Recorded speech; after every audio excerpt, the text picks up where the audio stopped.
Today's reading reveals how Joseph's wisdom sustains not only his family, but an entire nation through the severity of famine.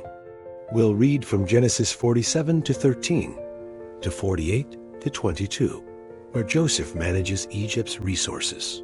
The people submit themselves to Pharaoh's care, and Jacob prepares for the end of his journey by blessing Joseph's sons. This passage shows us that God's provision flows through obedience and faithfulness, and that even in times of crisis, God can raise up leaders to protect and preserve his people. Let's read together from the King James Version, KJV. Genesis 47 to 13 to 48 minutes and 22 seconds, KJV. And there was no bread in all the land, for the famine was very sore, so that the land of Egypt and all the land of Canaan fainted by reason of the famine. And Joseph gathered up all the money that was found in the land of Egypt and in the land of Canaan for the corn which they bought. And Joseph brought the money into Pharaoh's house. And when money failed in the land of Egypt and in the land of Canaan, all the Egyptians came unto Joseph and said, Give us bread, for why should we die in thy presence? For the money faileth. And Joseph said, Give your cattle, and I will give you for your cattle, if money fail. And they brought their cattle unto Joseph, and Joseph gave them bread in exchange for horses, and for the flocks, and for the cattle of the herds, and for the asses. And he fed them with bread for all their cattle for that year. When that year was ended, they came unto him the second year, and said unto him, We will not hide it from my lord, how that our money is spent. My lord also hath our herds of cattle. There is not aught left in the sight of my lord, but our bodies and our lands. Wherefore shall we die before thine eyes, both we and our land? Buy us and our land for bread, and we and our land will be servants unto Pharaoh, and give us seed, that we may live and not die, that the land be not desolate. And Joseph bought all the land of Egypt for Pharaoh. For the Egyptians sold every man his field, because the famine prevailed over them, so the land became Pharaoh's.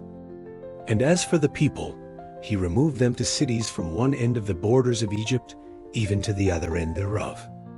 Only the land of the priests bought he not, for the priests had a portion assigned them of Pharaoh, and did eat their portion which Pharaoh gave them. Wherefore they sold not their lands. Then Joseph said unto the people, Behold, I have bought you this day and your land for Pharaoh. Lo, here is seed for you, and it shall come to pass in the increase, that they shall give the fifth part unto Pharaoh, and 4 parts shall be your own, for seed of the field, and for your food, and for them of your households, and for food for your little ones. And they said, Thou hast saved our lives. Let us find grace in the sight of my Lord, and we will be Pharaoh's servants. And Joseph made it a law over the land of Egypt unto this day, that Pharaoh should have the 5th part, except the land of the priests only, which became not Pharaoh's. And Israel dwelt in the land of Egypt, in the country of Goshen. And they had possessions therein, and grew, and multiplied exceedingly. And Jacob lived in the land of Egypt 17 years. So the whole age of Jacob was 147 years. And the time drew nigh that Israel must die. And he called his son Joseph, and said unto him, If now I have found grace in thy sight, put, I pray thee, thy hand under my thigh, and deal kindly and truly with me. Bury me not, I pray thee, but I will lie with my fathers, and thou shalt carry me out of Egypt, and bury me in their burying place. And he said, I will do as thou hast said. And he said, Swear unto me. And he sware unto him. And Israel bowed himself upon the bed's head. And it came to pass after these things, that one told Joseph, Behold, thy father is sick. And he took with him his 2 sons, Manasseh and Ephraim. And one told Jacob, and said, Behold, thy son Joseph cometh unto thee. And Israel strengthened himself, and sat upon the bed. And Jacob said unto Joseph, God Almighty appeared unto me at Luz in the land of Canaan, and blessed me, and said unto me, Behold, I will make thee fruitful, and multiply thee, and I will make of thee a multitude of people, and will give this land to thy seed after thee for an everlasting. And now thy two sons, Ephraim and Manasseh, which were born unto thee in the land of Egypt before I came unto thee into Egypt, are mine. As Reuben and Simeon, they shall be mine. And thy issue, which thou begettest after them, shall be thine, and shall be called after the name of their brethren in their inheritance. And as for me, when I came from Paddan, Rachel died by me in the land of Canaan in the way, when yet there was but a little way to come unto Ephrath, and I buried her there in the way of Ephrath, the same as Bethlehem. And Israel beheld Joseph's sons, and said, Who are these? And Joseph said unto his father, They are my sons, whom God hath given me in this place. And he said, Bring them, I pray thee, unto me, and I will bless them. Now the eyes of Israel were dim for age, so that he could not see. And he brought them near unto him, and he kissed them, and embraced them. And Israel said unto Joseph, I had not thought to see thy face, and lo, God hath showed me also thy seed. And Joseph brought them out from between his knees, and he bowed himself with his face to the earth. And Joseph took them both, Ephraim in his right hand toward Israel's left hand, and Manasseh in his left hand toward Israel's right hand, and brought them near unto him. And Israel stretched out his right hand, and laid it upon Ephraim's head, who was the younger, and his left hand upon Manasseh's head, guiding his hands wittingly, for Manasseh was the firstborn. And he blessed Joseph, and said, God, before whom my fathers Abraham and Isaac did walk, the God which fed me all my life long unto this day, the angel which redeemed me from all evil, bless the lads, and let my name be named on them, and the name of my fathers Abraham and Isaac, and let them grow into a multitude in the midst. And when Joseph saw that his father laid his right hand upon the head of Ephraim, it displeased him, and he held up his father's hand to remove it from Ephraim's head unto Manasseh's head. And Joseph said unto his father, Not so, my father, for this is the firstborn. Put thy right hand upon his head. And his father refused, and said, I know it, my son, I know it.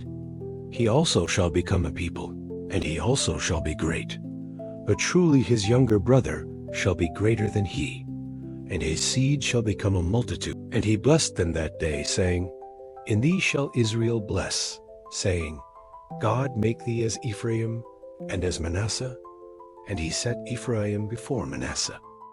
And Israel said unto Joseph, Behold, I die, but God shall be with you, and bring you again unto the land of your fathers. Moreover, I have given to thee one portion above thy brethren, which I took out of the hand of the Amorite with my sword and with my bow. This passage shows us how God works through wisdom, leadership, legacy, and blessing. It begins in crisis, with a famine so severe that the people of Egypt and Canaan have nothing left, not even money or livestock. Yet through it all, God uses Joseph not only to feed the people, but to completely reshape Egypt's economy in a way that ensures survival and structure. When the people run out of money, they offer their animals in exchange for food. The next year, they offer their land and even themselves, becoming servants of Pharaoh in exchange for seed and life. Joseph wisely gives them grain to plant and sets a law that Pharaoh will receive a fifth of their produce, while the rest is theirs to live on. The people are not angry, they say, Thou hast saved our lives. This shows that even in the hardest seasons, wise leadership can bring stability and hope. Meanwhile, in the land of Goshen, the Israelites thrive. Jacob lives another 17 years in Egypt. But as the end of his life nears, he asks Joseph to promise that he will not be buried in Egypt, but in the land of his fathers. This is important. Jacob knows Egypt is not their final home. Even though they are prospering, his heart still clings to the promise of Canaan. Then Jacob blesses Joseph's sons Manasseh and Ephraim. In a deeply symbolic moment, he crosses his hands, placing his right hand, a hand of greater blessing, on the younger son Ephraim. Joseph tries to correct him, but Jacob insists, saying he knows what he's doing. Ephraim, though younger, will become greater. This echoes God's pattern throughout Genesis. He often chooses the unlikely, the younger, or the overlooked to fulfill his purposes. Jacob blesses them and speaks of the God who has shepherded him all his life. He remembers the angel who redeemed him from all evil and asks that the same blessing rest upon his grandsons. He adopts them as his own, elevating them to the status of his sons and giving Joseph a double portion in Israel's future. This passage is full of layers: wisdom in hardship, obedience in legacy, and grace in blessing. It shows us that God's plan is not always what we expect. He may bless the younger over the older, or lead us into strange places like Egypt, but his covenant remains. Even in famine, his people are preserved. Even in old age, his promises are remembered. And even through reversal, his blessing flows with perfect purpose. Thank you for reading with us today. This chapter reminds us that God's wisdom provides in times of lack, and his promises hold even when we are far from home. Through Joseph's leadership, nations were fed. Through Jacob's blessing, the future of Israel was shaped. What began in crisis ends in confidence that God will be with them, just as he was before. If this message encouraged your spirit, we invite you to subscribe to our YouTube channel for more powerful Bible studies, heartfelt prayers, and uplifting words that carry strength for your walk with God. And don't forget to turn on notifications so you never miss what's next.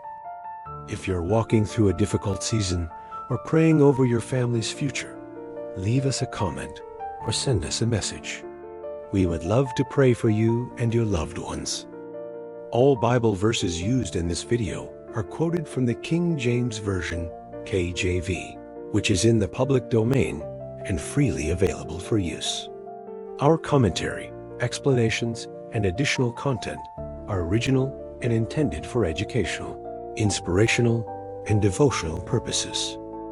Please note, all interpretations and reflections shared here represent our channel's perspective only.